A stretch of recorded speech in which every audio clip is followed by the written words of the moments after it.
तो कोरोना के चलते लगभग 6 माह बाद टोंक जिले भर के धार्मिक स्थल खोल दिए गए हैं। धार्मिक स्थल खुलने के बाद हमारे संवाददाता फिरोज उस्मानी ने टोंक के शाही जामा मस्जिद में जाकर वहां की तैयारियों का जायजा लिया। कोरोना के चलते लगभग पिछले 6 महीने से बंद टोंक के सभी धार्मिक स्थल पूरी तरीके से अब खुल गए हैं। सरकार के दिशा निर्देशों के बाद आज मस्जिदों के द्वार और मंदिरों के द्वार पूरी तरीके से खोल दिए गए हैं। हालांकि इससे पूर्व जिला प्रशासन द्वारा कोरोना गाइडलाइन के हिसाब से उनको पूरी तरीके से दिशा निर्देश दे दिए। जामा मस्जिद में हैं शाही जामा मस्जिद में बड़े कुएं की, जिसमें देख सकते हैं कि सोशल डिस्टेंसिंग के लिए अलग अलग गैप में निशान बना दिए गए हैं। कुछ दूरी पर ये निशान लगाए गए हैं ताकि सोशल डिस्टेंसिंग की पूरी तरीके से पालना हो और सैनिटाइज का पूरी तरीके से छिड़काव कर दिया गया है। हमारे साथ मौजूद हैं शाही जामा मस्जिद के मुतवल्ली मिर्ज़ा रिजवान बेग। उनसे जानते हैं किस प्रकार के दिशा निर्देश दिए गए हैं ज़िला प्रशासन की तरफ से और किस तरीके का ध्यान रखा जाएगा और उससे पहले क्या तैयारी की गई। जैसा कि यहाँ के प्रशासन ने हमें गाइडलाइन दी है, गाइडलाइन में उसमें यह है कि एक तो सबसे पहले सैनिटाइज जो बाहर से जैसे नमाजी आते हैं तो उनके हाथ भी सैनिटाइज होना चाहिए और जो दरवाजे जहाँ से पकड़ते हैं खुलने के हैं वो चीज़ हर चीज़ सैनिटाइज होना चाहिए।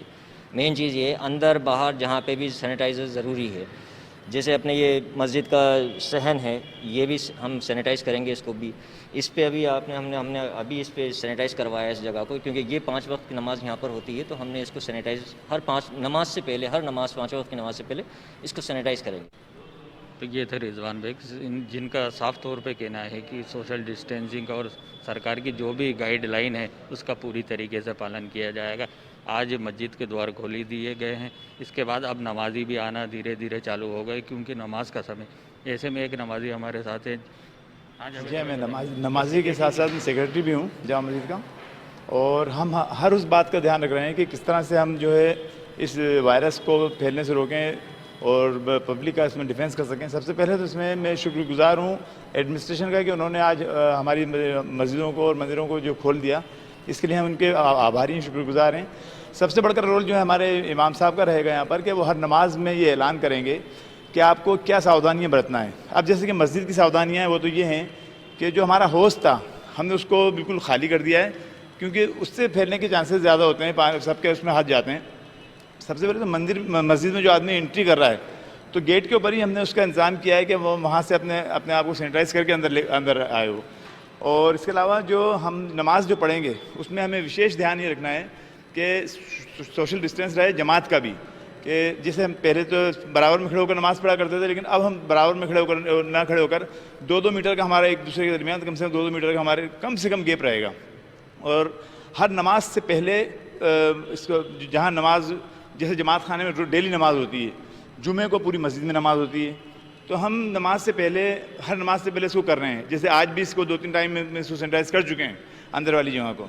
मस्जिद प्रबंधक का साफ तौर पे कहना है कि सोशल डिस्टेंसिंग का पूरी तरीके से ध्यान रखा जाएगा और सैनिटाइज का भी पूरी तरीके से ध्यान रखा जाएगा और बिना मास्क के प्रवेश नहीं दिया जाएगा। सभी धार्मिक स्थलों पर ये गाइडलाइन सरकार द्वारा दी गई है और हम जामा मस्जिद के इस समय गेट पर खड़े हैं, प्रवेश गेट पे, जहाँ पर एंट्री होते ही सबसे पहले जमाती अपने सैनिटाइज़ किया जाएगा। यहाँ जो सैनिटाइज मशीन लगाई गई है यहाँ पाँव से चलती है, ये इसके द्वारा पाँव से दबाने पर ये सैनिटाइज मशीन है, ये सैनिटाइज निकलता है, यहाँ से सैनिटाइज किया जाता है।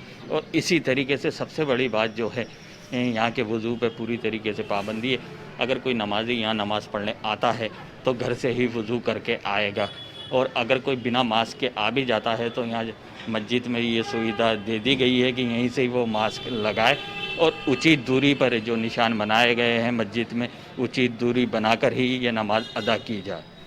टोंक से फिरोज उस्मानी, A1 TV। चलिए समय यहाँ पर एक ब्रेक